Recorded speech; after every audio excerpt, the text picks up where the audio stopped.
第334章双方的真实实力。广场之上，所有的目光都停留在那缓缓坠落而下的纳兰嫣然身上，彼此各自表情却是各不相同。这个小家伙似乎挺不错的呀。巨树之上，嘉行天笑眯眯地瞥着萧炎，旋即摇了摇头道，不过可惜，这次攻击虽然看似凶猛，可却并未给纳兰嫣然造成多大的伤害。云岚宗的飞絮身法斗技果然名不虚传。一旁的砝码微微点了点头，目光盯着坠落中的纳兰嫣然，轻笑道，纳兰家的那个丫头也不弱呀，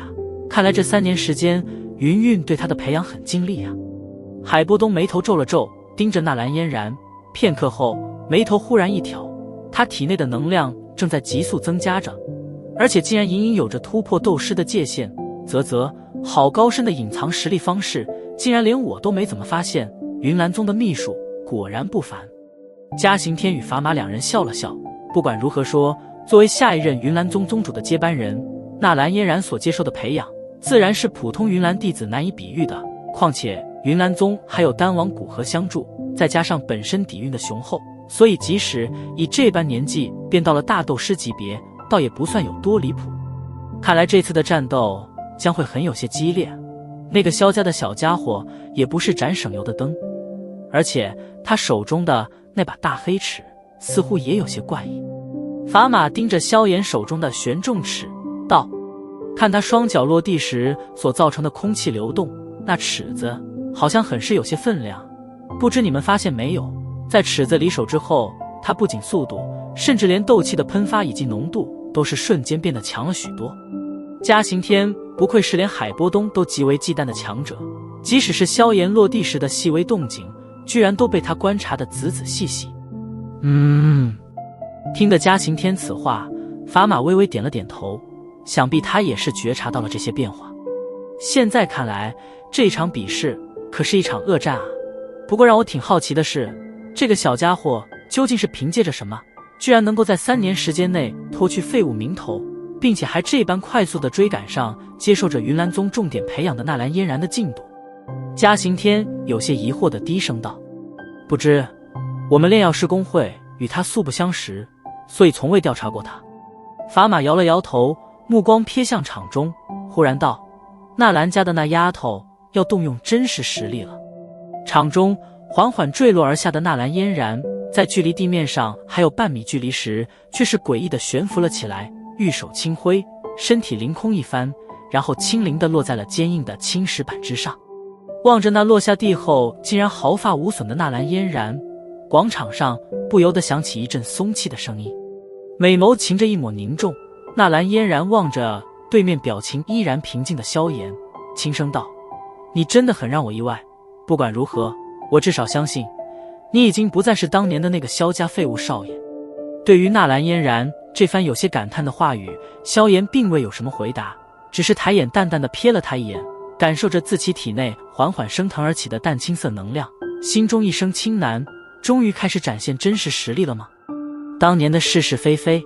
我也不想再说什么。纳兰嫣然手臂缓缓抬起，修长的淡青色长剑之上，青光越发浓郁，目光盯着萧炎。不过现在的我是代表着云岚宗，为了他的名声，所以我不会留手。随着纳兰嫣然声音缓缓落下，其身体之上的袍服以及满头青丝猛然间无风自动而起，雄浑的气势逐渐自其体内升腾而起。那股气势的强悍程度，让得周围那些云岚宗弟子惊讶地张起了嘴，一道道低声惊呼忍不住地响了起来。这股气势，纳兰师姐竟然进入大斗师了。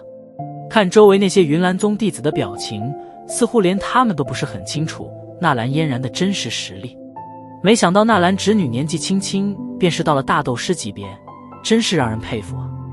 沐尘望着场中那散发出强大气势的纳兰嫣然，偏头对着纳兰杰笑道，笑声中有着几分羡慕。虽然木战如今也是9星斗师，看似与大斗师仅仅相差半步之遥，可他却是知道，这半步若是机缘不够的话，想要跨过去可是极为困难的。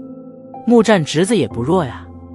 纳兰杰笑着客气了一句，纳兰嫣然这忽然展现出来的实力，也是让得他松了一口气。不管如何说，那蓝嫣然总是他那蓝家的人，若是在今日这比试上输了，那不仅云岚宗面子不好看，就是连他那蓝家也会有些觉得脸上无光。更何况当初在下约定之时，那蓝嫣然还冲动地说了句若是输了为奴为婢的话。只要一想到堂堂纳兰家族大小姐，未来云岚宗宗主接班人，成了别人的婢女，那蓝杰老脸便是有些难看的迹象。这丫头缓缓吐了一口气，那蓝杰望着场中那平静望着纳兰嫣然的萧炎，低声道：哎，萧侄子，实在是对不住了，嫣然这次的比试牵扯太多，恐怕只能委屈你了，日后我会吩咐纳兰家给予萧家一些补偿的。听他这番自言自语，似乎对萧炎取得这次比试的胜利并不如何看好。不过也难怪，萧炎如今的年纪尚还未过20，不管其天赋再如何杰出，可想要在这种年纪便是达到大斗师级别，其难度可是极为困难的。毕竟在他的身后又没有云岚宗这等庞大势力的支持。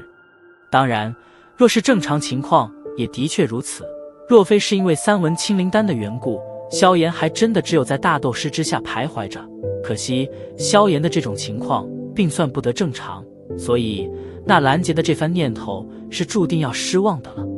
赤日高悬，阳光从遥遥天空之上倾洒而下，将缭绕在广场上空的淡淡薄雾驱散而开，照耀在了所有人身体之上，让的人皮肤略感温暖。呈半圆形围绕着广场席地而坐的近1000名云岚宗弟子，如同木桩般的坐在石板之上，天空上洒下的阳光并未让得他们的身体有着丝毫移动。对于这些人的耐性，即使萧炎对云岚宗颇不感冒，也不得不叹服一声，能够将这些从各地搜罗而来的优秀人物调教成这般，这云岚宗能够屹立在加玛帝国这么多年，倒也不仅仅是靠的虚名。在广场中央石碑之后的石台上，那10几位身着白袍的老者正虚眯着老眼注视着场中的2人，偶尔互相间交头接耳一番，低声地说着什么。大长老，比试方才刚开始没多久，嫣然便是被逼得用出了真实实力，而反观那个萧家小子似乎还一直极为平静啊。一名白袍老者转头凑在云棱身旁，低声道，声音中略微有些担忧。心态倒还的确不错。云棱手指缓缓拂去袖袍上的一些本不存在的灰尘，轻描淡写的道，不过这种比试可不仅仅是靠的心态，嫣然这些年的进步，即使是我们这些老家伙也感到惊诧，更何况宗主似乎还教给了他一些宗门秘法。不管萧家那小子天赋再如何出众，可至少现在想要追赶上嫣然还是有些不可能的。你们不用太过担心，既然嫣然已经展现出真实实力，那么想必这场比试也该快要结束了，将那萧家小子打发走了，也省得我去操心。云棱淡淡的道。听得云棱这般说，那名白袍老者也不好再说什么，点了点头，将头转了过去，目光在下方石台上瞟了瞟，忽然出声道，隔夜，你怎么了？听得他的问话，那处于第2位置台阶的一名月袍老者回过头来，看其面貌，赫然便是当年那与那蓝嫣然那一起去萧家退婚的隔夜。此时的他脸色略微有些怪异，而他脸色怪异的源头似乎正是场中的萧炎。先前自从第一眼见到那出现在视线中的萧炎之后，隔夜的脸色便是变成了这般，因为他发现面前的青年竟然隐隐和当初在盐城墨家之中所见到的那神秘黑袍人有些相像。不可能的，那个神秘人可是斗皇强者，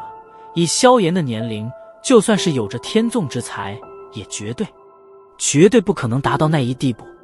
狠狠地甩了甩头，隔夜想要将脑海中那荒唐的念头甩出去，可那2张面孔却是不断的缓缓融合着。当某一刻2张面孔完全重合之时，隔夜浑身一颤，喘着粗气回过了神来，骇然发现浑身衣袍居然已被冷汗所打湿。你怎么了？石台上的10几位云岚宗长老有些诧异地望着满头冷汗的隔夜，皱着眉头再度询问道。没什么。咽了一口唾沫，清润着干涩的喉咙，隔夜迟疑了一会，却是摇了摇头，并未将他心中所想给说出来。即使那2张面孔极为的相似，可他却依然不相信那个神秘黑袍人便是萧炎。如果他真的有那种实力，还需要这般辛苦的来和嫣然苦战吗？一定是幻觉。看他的模样，顶多是在斗师级别，无论如何也绝对不可能是那个神秘黑袍人。咬了咬牙，葛叶这才缓缓抬起头，继续将目光投注到广场之中。广场上，自纳兰嫣然体内升腾而起的气势达到大斗师级别之时，终于是缓缓停止了掌动，手中修长长剑一摆，清脆的剑鸣声轻盈地在广场之上响了起来。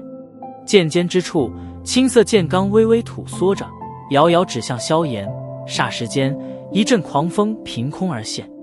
望着对面那气势停止掌动的纳兰嫣然，萧炎微抿着嘴，低声喃喃道：“果然2星大斗师左右，开始准备拼命吧。”